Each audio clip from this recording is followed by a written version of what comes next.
네, 여러분 안녕하세요. 우리 구역 성경 공부 공부하도록 하겠습니다. 오늘 내용은 우리 지난주에 여섯 번째 강구 우리를 시험에 들게 하지 마시옵고 다만 악에서 구하시옵소서라는 내용 가운데 앞부분을 우리가 먼저 해봤고요. 뒷부분 다만 악에서 구하시옵소서를 더 심층적으로 살펴보려고 합니다. 그래서 그 가운데 또 두 주로 나눠서요. 오늘은 악에서라는 부분으로 그 내용, 악이 무엇인가라는 내용을 살펴보려고 합니다. 먼저 성경 구절 같이 한 절 읽고 내용 살펴보도록 하겠습니다. 요한 3서 11절 말씀이고요. 같이 읽도록 하겠습니다. 시작. 사랑하는 자여 악한 것을 본받지 말고 선한 것을 본받으라. 선을 행하는 자는 하나님께 속하고 악을 행하는 자는 하나님을 배웁지 못하였느니라. 아멘. 네, 우리가 이제 이 시험에 들게 하지 마시옵고라는 내용에 살펴봤는데요. 오늘 이 내용은 시험에 드는 것의 배후에 무엇이 있는가라는 것을 한번 생각해 볼 수 있습니다. 이 내용의 두 번째 부분은 우리가 좀 지난번에 내었던 내용의 확장으로서 어떤 첫 부분의 중요성을 또 더 근원으로 나아가면서 이 내용을 살펴보는 개념이 되겠습니다. 그래서 악이 무엇인가라는 것을 오늘 살펴보려고 하는데요. 이 악 의미를 먼저 살펴보겠습니다. 악이라고 번역된 단어는 헬라어로 포네로스라는 헬라어 단어입니다. 그래서 이 단어가 성경에서 여러 곳에서 사용이 되는데요. 구약 성경에서도 악의 내용이 등장을 합니다. 그래서 악의 개념이 구약에서는 주로 악한 사탄 자신을 나타나기도 하고 또 하나님을 알지 못하거나 알면서도 율법을 거스르는 어떤 그러한 상태를 의미하기도 합니다. 또 두 번째로는 인간이나 어떤 영적 피조물이 하나님의 율법이나 계명을 위반한 것에 대한 하나님의 도덕적인 판단의 결과, 어떤 판결 뭐 이런 내용으로서 악을 설명하기도 합니다. 그리고 신약 성경에 들어와서는 좀 더 다양한 용례로 사용이 되는데요. 먼저 기본적으로 첫 번째로는 악이 사탄이다라는 내용입니다. 그리고 둘째로는 악하고 비열한 어떤 사람을 묘사하는 단어로 사용되기도 합니다. 그리고 셋째로는 악한 것, 어떤 나쁜 것 이런 것을 가리키고요. 또 넷째로는 어떤 육체의 연약함 이런 것들을 악으로 설명하기도 하는 것입니다. 그래서 이러한 내용으로 볼 때 악은 하나님의 생각, 하나님의 판단 앞에 바람직하지 못하다고 판정을 받은 상태를 가리킨다라고 정리해 볼 수 있겠습니다. 어떤 구역과 다 연결되는 내용이 되겠죠. 우리가 보고 있는 이 주기도문에서의 악은 무엇인가? 이 간구로서 등장하고 있는 악은 무엇인가라고 했을 때 앞서 생각한 모든 악들이 다 역시 적용이 가능한 내용이다라고 할 수 있겠습니다. 그런데 이제 대부분의 주석가들이나 이 신학자들은 이 악에 대해서 단순한 악이라기보다는 악한 자라는 개념으로 어떤 누군가를 지칭하는 것으로 이렇게 보는 것이 더 정확하고 바람직하다라고 할 수 있겠습니다. 이 신약성경에서 악한 존재, 악한 존재자라는 것을 생각해 볼 때 그것은 곧 바로 사탄이랄 것이라 할 수 있을 것입니다. 성경의 곳곳에서 그것을 어떤 존재로서 어떤 마치 인물과 같이 서술을 하고 있습니다. 그래서 그러한 일들 또 악한 일의 어떤 배후 세력으로서 사탄이라는 존재가 늘 언급되고 있는 것입니다. 그래서 이러한 사탄의 역사는 어떤 인간의 죄성과 조화라고 할까요? 어떤 맥락을 흐름을 같이 하고 있다라는 것을 우리가 볼 수 있습니다. 예수님께서 이 가르치시고 있는 강구의 전제를 우리가 좀 생각을 해보면요. 사탄이 존재한다. 사탄이란 개념이 있다라는 것을 전제하고 있는 기도가 될 것입니다. 근데 이 사탄이라는 것을 우리가 이해할 때 그것이 뭐 마치 신비스러운 어떤 에너지, 어떤 힘 이런 것으로 이렇게 이해하기는 좀 그렇고요. 또 뭐 어떤 초자연적인 현상 이런 것들로 보는 것도 아니라고 할 수 있겠습니다. 예수님마저 시험에 빠뜨리려고 시도했던 어떤 존재이고요. 또 하나님과 하나님을 따르는, 또 그리고 하나님께서 지으신 어떤 피조물들을 증오하는 어떤 실제적인 존재다라고 우리가 생각해 볼 수 있겠습니다. 자, 그럼 이 개념으로 정리를 해보고요. 우리가 악과 많이 이야기하는 내용이 선과 악입니다. 선과 악. 그럼 우리가 선악을 이해를 할 필요가 있겠는데요. 하나님께서는 어떤 기준을 가지고 선악이라고 판단을 하실 터인데 무엇이라고 할 수 있겠습니까?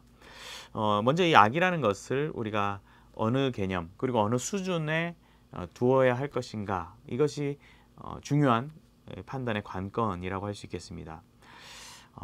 악은 선과 대조됨으로 정체가 파악된다. 이 개념이 지금 오늘 우리가 살펴볼 내용의 아주 중요한 핵심의 내용입니다. 악은 선과 대조를 이루면서 그 정체가 드러난다, 나타난다, 이해된다라는 것입니다. 이러한 내용은 성경에서도 우리에게 여러 가지로 설명을 해주고 있습니다. 특히 이 선악과 이 내용을 할 때에도 선악을 알게 하는 나무의 열매를 먹지 말아라, 먹는 날에는 죽으리라 라고 이렇게 설명을 하기도 했는데요. 우리가 어떤 선을 알아야, 빛과 어둠으로 비유를 해볼까요? 빛을 알아야 어둠이 무엇인지를 더 잘 알 수 있고, 또 어둠을 통하지 않고는 이렇게 빛을 알 수 없는 것이죠. 그래서 또 어려움을 당해본 사람, 질병을 겪어본 사람, 어떤 힘든 세월을 겪어본 사람만이 어떤 건강에 좋은 것을 더 잘 알듯이 이렇게 악과 어떤 결과로서의 어떤 그런 과정들을 겪어본 사람들은 선이 얼마나 좋은 것인지, 선이 얼마나 행복한 것인지 또 이렇게 깨달을 수도 있는 것입니다. 그래서 악을 이해하는 데선 선을 늘 떠올리면서 그 개념을 확신할 수 있고요. 또 악을 경험해 가는 과정 가운데 선의 확실한 것을 바라보게 된다라는 것이죠. 아주 위대한 신학자 아우구스티누스가 이 악을 가리켜 선의 결핍이라는 표현을 쓴 바 있습니다.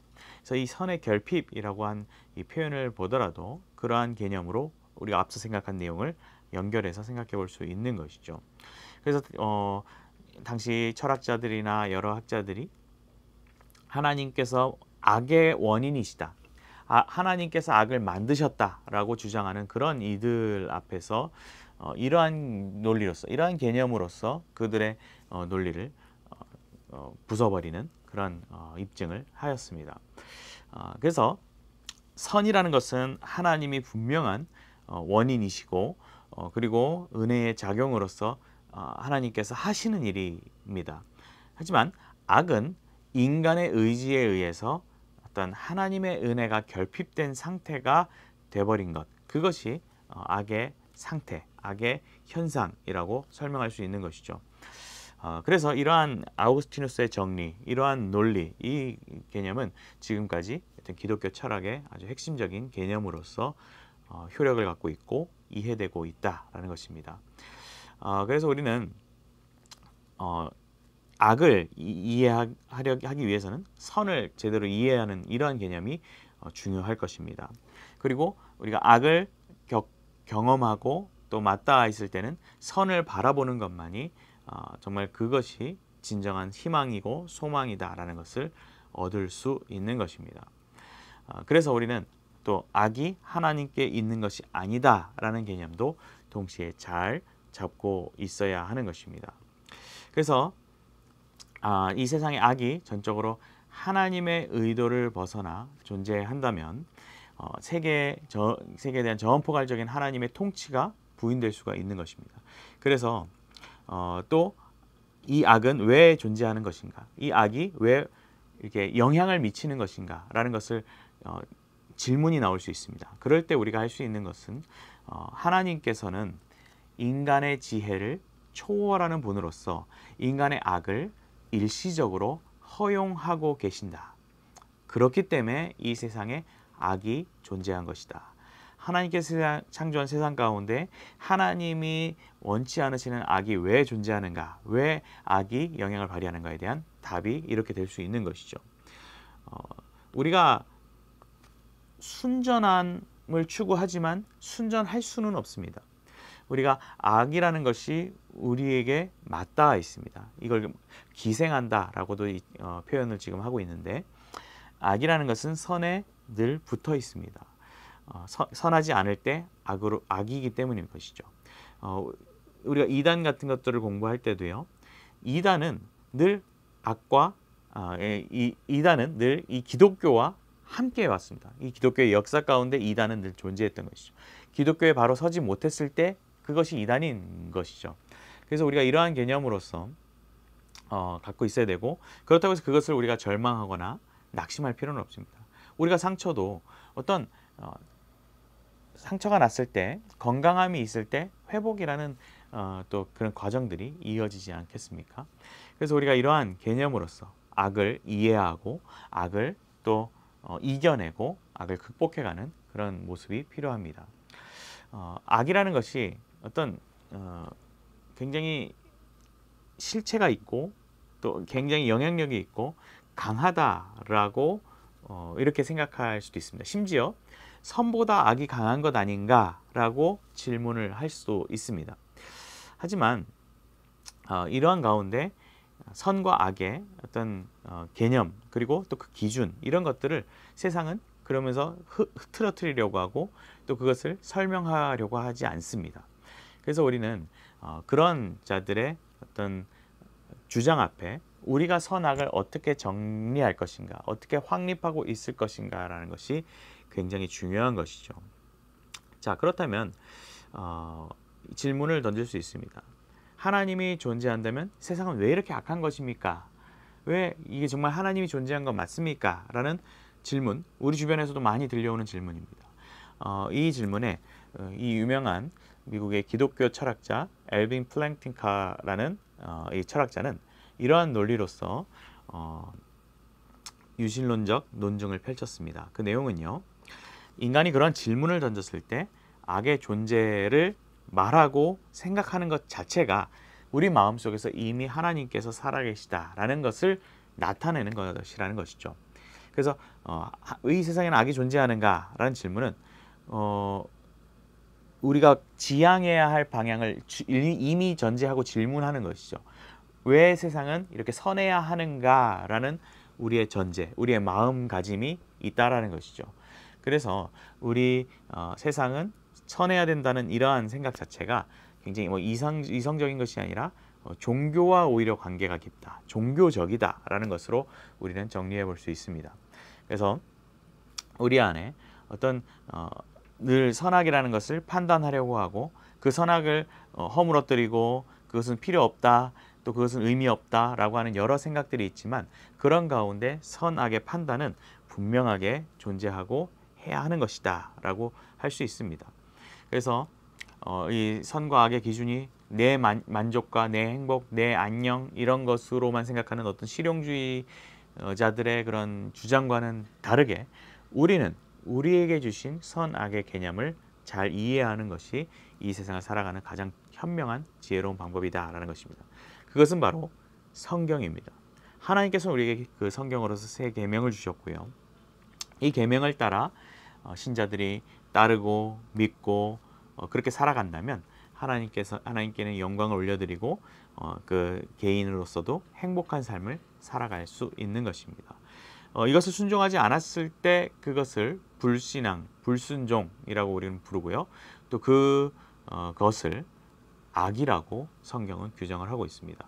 그래서 우리는 이러한 규정, 이러한 어떤 선악에 대한 개념을 우리에게 주신 것 자체를 감사해야 될 것이고요. 또 우리가 그러한 선의 개념을 따를 수 있도록 인도해 주심에도 감사하고 그것이 은혜이다라는 것을 생각하는 가운데 그 말씀대로 살고자 하는 바른 자세를 갖고 살아가는 태도가 우리에게 필요하겠습니다. 오늘은 이 정도로 하도록 하겠고요. 다음 주는 그것을 벗어나고 더 나아가는 방식에 대해서 좀 깊이 더 생각해 보도록 하겠습니다. 수고하셨습니다.